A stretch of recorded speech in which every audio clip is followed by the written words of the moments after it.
Hello, welcome back to my mini vlog. ಎಲ್ಲರಿಗೂ ಗೌರಿ ಗಣೇಶ ಹಬ್ಬದ ಶುಭಾಶಯಗಳು. ಇವತ್ತು ಗೌರಿ ಹಬ್ಬ ಆಗಿತ್ತು, ಶೋರೂಮ್ ಏನು ಲೀವ್ ಇರಲಿಲ್ಲ.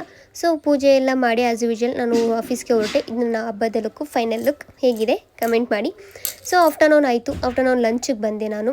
ಸೊ ಲಂಚಿಗೆ ನಾನು ಅನ್ನ ಸಾಂಬಾರು ತೊಗೊಬಂದಿದ್ದೆ ಅಂತ ಏನು ಸ್ಪೆಷಲ್ ಏನು ಮಾಡಿರಲಿಲ್ಲ. ಸೊ ಅನ್ನ ಸಾಂಬಾರನ್ನೇ ತಿಂದೆ. ಆಮೇಲೆಲ್ಲ ಮಾತಾಡಿಕೊಂಡು ಹರಟೆ ಹೊಡ್ಕೊಂಡು ಊಟನೆಲ್ಲ ಮಾಡ್ದು. ಊಟ ಆದಮೇಲೆ ನಾವೆಲ್ಲ ವಾಕಿಂಗ್ ಬಂದು, ಆಫ್ಟರ್ ಲಂಚ್ ಆದಮೇಲೆ ನಾವೆಲ್ಲ ಸ್ವಲ್ಪ ವಾಕಿಂಗ್ ಮಾಡೋಣ ಅಂತ ಅಂದ್ಬಿಟ್ಟು ವಾಕಿಂಗ್ ಬರ್ತೀವಿ. ಸೊ ಇಟ್ಸ್ ಫೆಸ್ಟಿವಲ್ ಸೀಸನ್ ಇದರಿಂದ ಶೋರೂಮ್ ಸ್ವಲ್ಪ ಲೇಟಾಗಿ ಬಿಟ್ಟೆ.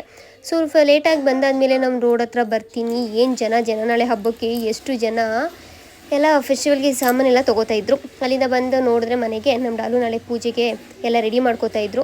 ಬಟ್ ನಂಗೆ ಸಿಕ್ಕಾಪಟ್ಟೆ ಹೊಟ್ಟೆ ಹಸಿತಿತ್ತು. ಸೊ ಬಂದ ತಕ್ಷಣ ನಾನು ನಮ್ಮ ಡಾಲಿಗೆ ಹೇಳಿದೆ, ನನಗೆ ಊಟ ಹಾಕ್ಕೊಡಿ ಅಂತ. ಸೊ ನಮ್ಮ ಡಾಲು ನಂಗೆ ದೋಸೆ ಹಾಕ್ಕೊಟ್ರು. ಅಲ್ಲಿಂದ ಊಟ ಎಲ್ಲ ಮಾಡಿಕೊಂಡು ನಾನು ಸ್ಟಿಚಿಂಗ್ ಕೊಟ್ಟಿದ್ದೆ ಡ್ರೆಸ್ನ. ಸೊ ಡ್ರೆಸ್ ಇಸ್ಕೊಬರೋಕ್ಕೆ ಅಂತ ಹೋಗಿದ್ದೆ.